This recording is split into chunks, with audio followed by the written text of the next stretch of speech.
بسم اللہ الرحمن الرحیم اللہ کے نام سے شروع جو نہایت مہربان رحم والا ہے۔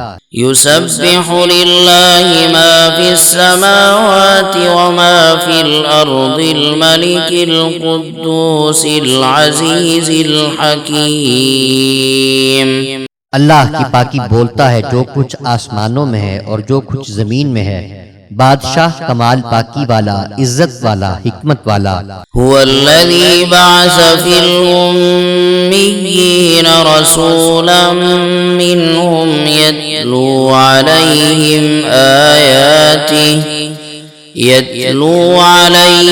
آياته ويزكيهم ويعلمهم الكتاب والحكمة وَإِن كَانُوا مِن قَبْلُ لَفِي ضَلَالٍ مُبِينٍ۔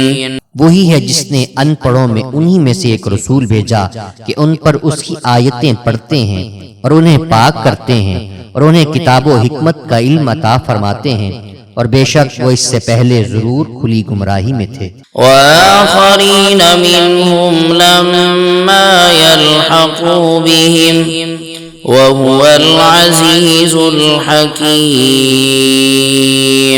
اور ان میں سے اوروں کو پاک کرتے اور علم عطا فرماتے ہیں جو ان اگلوں سے نہ ملے، اور وہی عزت و حکمت والا ہے۔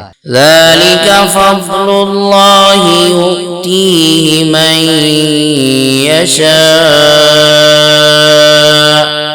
واللہ ذو الفضل العظیم۔ یہ اللہ کا فضل ہے، جسے چاہے دے، اور اللہ بڑے فضل والا ہے۔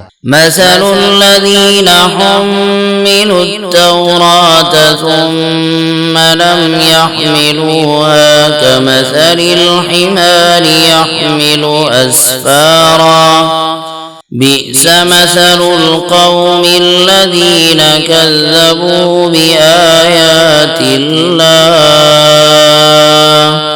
واللہ لا یہدی القوم الظالمین۔ ان کی مثال جن پر توریت رکھی گئی تھی، پھر انہوں نے اس کی حکم برداری نہ کی، گدھے کی مثال ہے جو پیٹھ پر کتابیں اٹھائے۔ کیا ہی بری مثال ہے ان لوگوں کی جنہوں نے اللہ کی آیتیں جھٹلائیں، اور اللہ ظالموں کو راہ نہیں دیتا۔ قل یا ایہا الذین ہادوا ان زعمتم انکم اولیاء للہ من دون الناس أنكم أولياء لله من دون الناس فتمنوا الموت إن كنتم صادقين۔ تم فرماؤ اے یہودیو، اگر تمہیں یہ گمان ہے کہ تم اللہ کے دوست ہو اور لوگ نہیں، تو مرنے کی آرزو کرو اگر تم سچے ہو۔ ولا يتمنونه أبدا بما قدمت أيديهم والله عليم بالظالمين۔ اور وہ کبھی اس کی آرزو نہ کریں گے ان کوتکوں کے سبب جو ان کے ہاتھ آگے بھیج چکے ہیں، اور اللہ ظالموں کو جانتا ہے۔ قل ان الموت الذي تفرون منه فإنه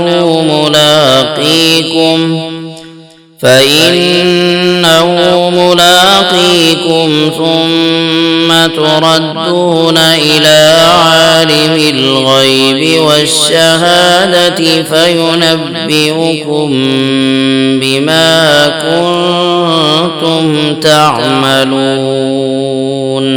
تم فرماؤ وہ موت جس سے تم بھاگتے ہو وہ تو ضرور تمہیں ملنی ہے، پھر اس کی طرف پھیرے جاؤ گے جو چھپا اور ظاہر سب کچھ جانتا ہے، پھر وہ تمہیں بتا دے گا جو تم نے کیا تھا۔ یا ایھا الذین آمنوا إذا نودي للصلاة من يوم الجمعة فاسعوا إلى ذكر الله وذروا البيع ذلكم خير لكم إن كنتم تعلمون۔ اے ایمان والو، جب نماز کی اذان ہو جمعہ کے دن تو اللہ کے ذکر کی طرف دوڑو اور خرید و فروخت چھوڑ دو، یہ تمہارے لیے بہتر ہے اگر تم جانو۔ فَإِذَا قُضِيَتِ الصَّلَاةُ فَانتَشِرُوا فِي الْأَرْضِ وَابْتَغُوا مِن فَضْلِ اللَّهِ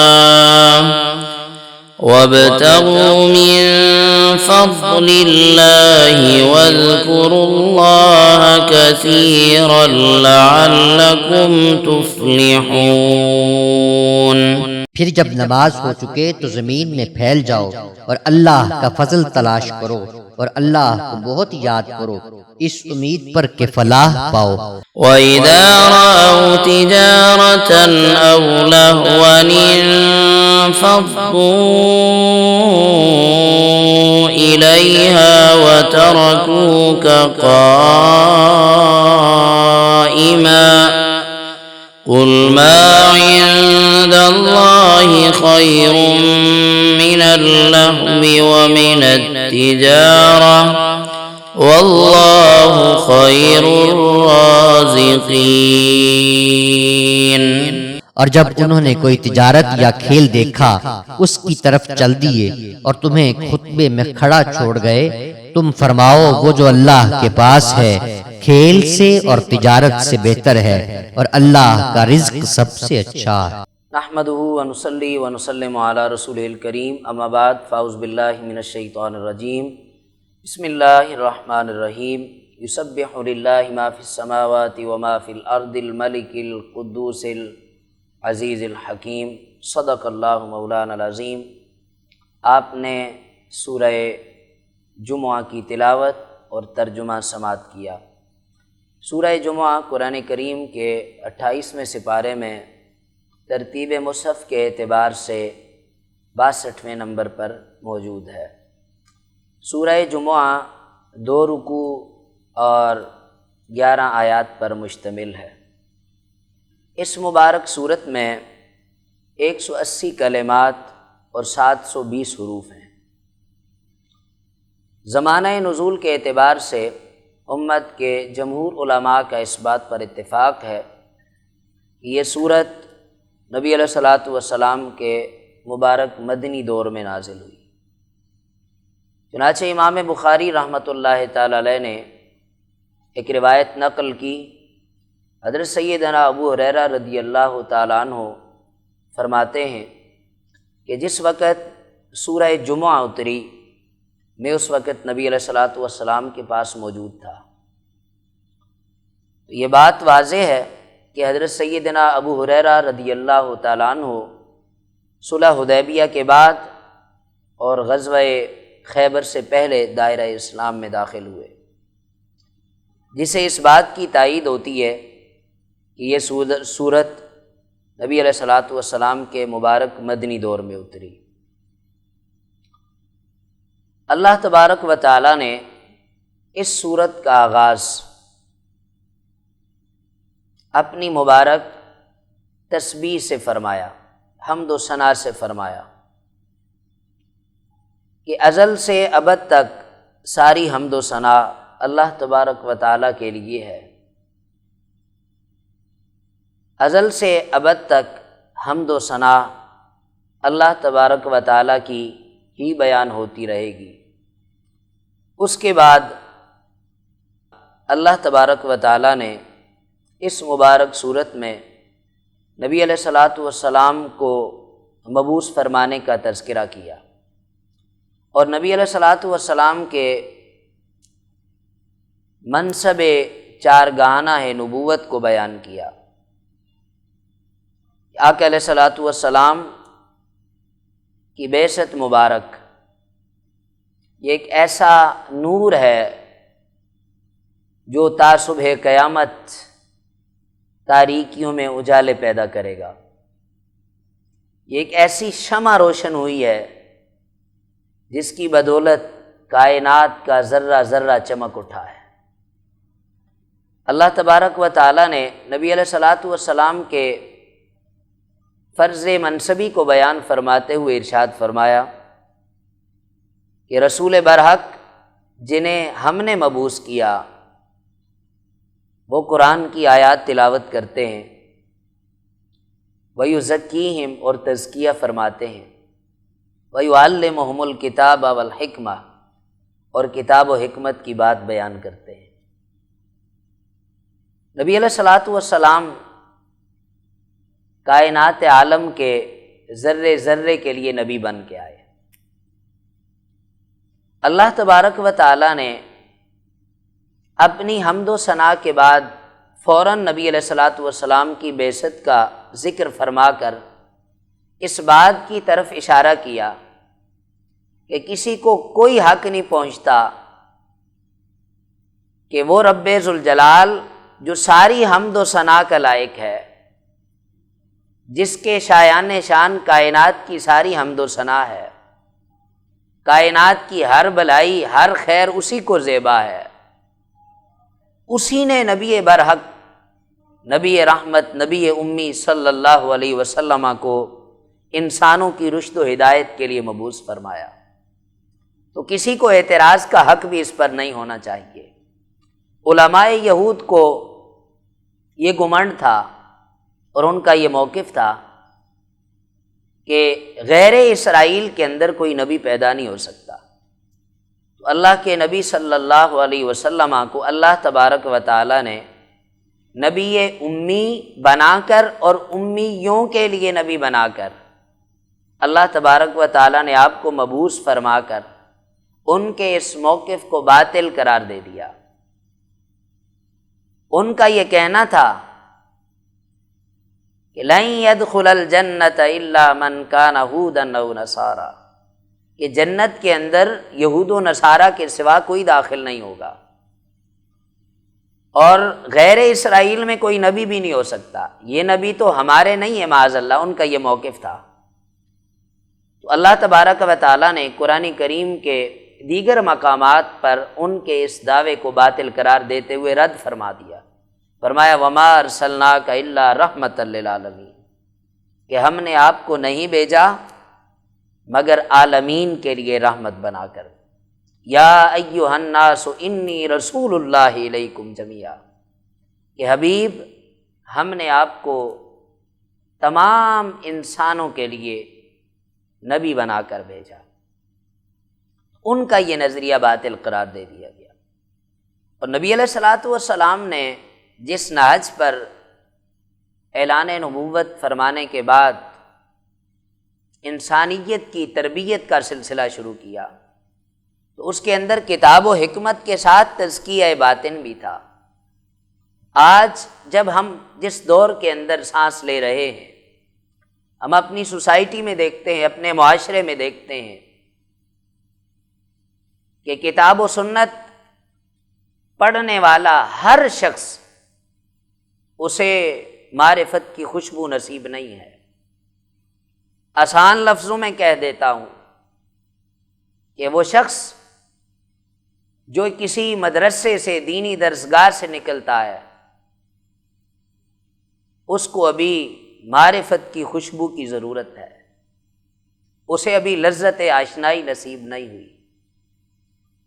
اور دوسری طرف جو خانقاہ سے نکلتا ہے وہ قال اللہ وقال رسول کی معلومات سے بے خبر ہے۔ تو نبی علیہ الصلاۃ والسلام کے مبارک منصب کے اندر، آپ کے فرائض کے اندر یہ دونوں چیزیں لازم تھیں کہ جس کے پاس کتاب و سنت کا علم ہو اسے اللہ کی معرفت بھی نصیب ہو، اسے تزکیہ نفس بھی اس کا ہو چکا ہو، اس کی تربیت باطن بھی ہو چکی ہو۔ آج سوسائٹی میں اس کا فقدان ہے۔ ضرورت اس امر کی ہے کہ جو شخص دینی مدرسے کا فاضل ہو، اس کا سینہ عشق الہی کے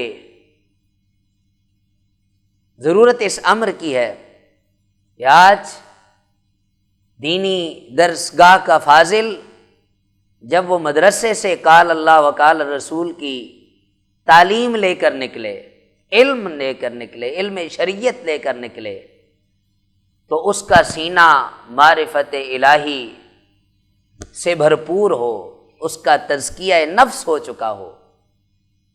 اور جو طالب علم خانقاہ سے اپنی باطنی تربیت کروا کے نکلے، اسے کتاب و سنت کا علم بھی ہو، اور یہ نبی علیہ الصلاۃ والسلام کے مبارک منصب کا حصہ تھا۔ برادران اسلام، اللہ تبارک و تعالیٰ نے اس کے بعد آگے چل کے علماء یہود کا ذکر کیا اور ان کی مثال دے دی کہ ان کی مثال ایسے ہے، مثل الذین حملوا التوراۃ ثم لم يحملوها كمثل الحمار يحمل اسفارا،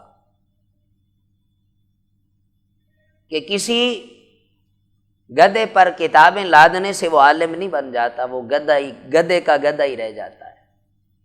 گدھا کبھی کتابیں اوپر لدوانے سے عالم نہیں بنتا۔ تو یہ اللہ نے علماء یہود کی مثال دی کہ جن کو تورات دی گئی، جس کے اندر نبی علیہ الصلاۃ والسلام کی آمد کی خوشخبریاں تھی، بشارت تھی، لیکن انہوں نے کبھی تورات کو کھولا ہی نہیں، اور اگر کھولا بھی تو جہاں نبی علیہ الصلاۃ والسلام کی مبارک آمد کا تذکرہ تھا اس سے منہ چرا لیا۔ قرآن کریم کی اس آیت کے اندر اللہ تبارک و تعالیٰ نے ان کی مذمت فرمائی، حالانکہ انہیں یہ دعویٰ تھا، وہ حضرت سیدنا موسیٰ علیہ الصلاۃ والسلام کے پیروکار ہیں۔ خود موسیٰ علیہ الصلاۃ والسلام نبی علیہ الصلاۃ والسلام کی مبارک آمد کی اور آپ پر ایمان لانے کی بشارت اپنی قوم کو دیتے رہے، اپنی امت کو دیتے رہے، تاہم انہوں نے اس سے اعتراض کیا۔ اس کے بعد اس مبارک سورت کے اگلے حصے میں جمعہ کی فرضیت کا حکم آیا کہ اللہ تبارک و تعالیٰ نے اہل ایمان پر جمعہ فرض کر دیا۔ نبی رحمت شفیع معظم سید عالم صلی اللہ علیہ وسلم نے ارشاد فرمایا، ان جمعۃ عید للمسلمین، او کما قال علیہ الصلاۃ والسلام، کہ جمعہ المبارک یہ اللہ تبارک و تعالیٰ نے اہل ایمان کے لیے عید بنا دیا۔ اور علماء یہود کو یہ بھی بڑی پریشانی تھی، وہ چونکہ ہفتے کے دن کو معظم جانتے تھے، تو جانب عالم صلی اللہ علیہ وسلم نے مسلمانوں کے لیے جمعہ کے دن کو افضل قرار دے دیا۔ جمعۃ المبارک کو اہل ایمان پر فرض قرار دے دیا گیا۔ نبی علیہ الصلاۃ والسلام نے ارشاد فرمایا، جس شخص نے جمعۃ المبارک کے دن غسل کیا جس طرح غسل جنابت کیا جاتا ہے، اور پھر وہ شخص مسجد کے اندر داخل ہو گیا، نماز کے لیے گیا، تو اسے ایک اونٹ صدقہ کرنے کا اجر ملے گا، اور جو شخص اس کے بعد گیا، یعنی دوسری ساتھ گیا، دوسری گھڑی گیا، تو اسے ایک گائے صدقہ کرنے کا ثواب ملا۔ اسی طرح جو شخص تیسری ساتھ گیا تو اس نے گویا سینگوں والا مینڈا صدقہ کیا۔ آقا علیہ الصلوۃ والسلام نے فرمایا، جو چوتھی ساتھ میں گیا اسے مرغی، اور جو پانچویں ساتھ میں گیا اسے انڈا صدقہ کرنے کا ثواب ملا۔ اس کے بعد ارشاد ہوتا ہے کہ جو شخص اس کے بعد گیا کہ جب امام خطبے کے لیے آ جائے، یعنی امام منبر پر خطبہ جمعہ دینے کے لیے بیٹھ جائے، تو فرمایا گیا کہ اس وقت فرشتے خطبہ سننے کے لیے چلے جاتے ہیں، یعنی اس کو یہ سارا اجر وہ اس نعمت سے محروم ہو گیا۔ تو لہٰذا ہمیں بھی چاہیے کہ جمعۃ المبارک کے دن ہم اپنی مصروفیات کو ترک کریں، جب اذان جمعہ ہو جائے تو ہم جمعہ کی طرف چل پڑیں. اور لازماً ہر شخص کی یہ خواہش ہوتی ہے کہ وہ کم سے کم وقت کے اندر زیادہ سے زیادہ نیکیاں کمائے. تو جمعہ کا دن اس حوالے سے اللہ تبارک و تعالیٰ نے اہل ایمان کے لیے بڑا اجر کا دن رکھا.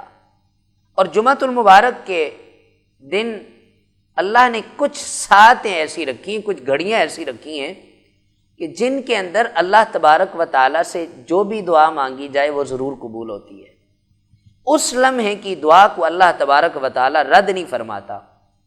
یہی وجہ ہے کہ جمعۃ المبارک کو اللہ نے بڑی اہمیت اور بڑی فضیلت والا رکھا ہے کہ اس کے اندر کچھ خاص گھڑیاں ہیں، کچھ خاص ساعتیں ہیں. اس کے بعد اس مبارک صورت کے اندر ارشاد ہوا کہ جب تم نماز جمعہ پڑھ چکو، نماز جمعہ ادا ہو چکے، وَإِذَا رَأَوْا تِجَارَةً، اب تمہارا کام رزق تلاش کرنا نہیں ہے بلکہ اللہ سے فضل مانگو. وَابْتَغُوا مِن فَضْلِ اللَّهِ.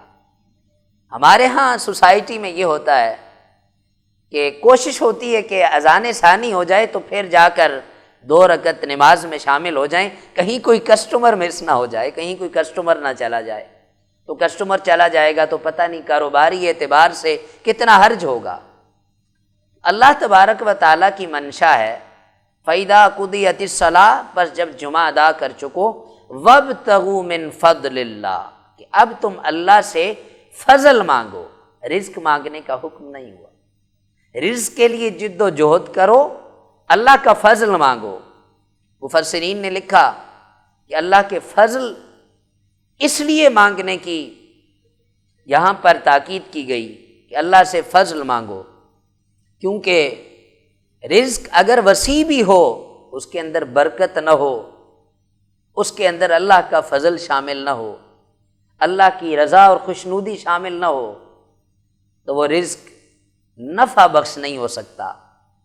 اور اگر تھوڑا بھی مل جائے اس میں اللہ کا فضل آ جائے، اللہ کی رضا آ جائے، اللہ کی خوشنودی آ جائے، تو رب ذوالجلال اسے نفع بخش بنا دیتا ہے، اسے برکت والا بنا دیتا ہے، اسے خیر والا بنا دیتا ہے.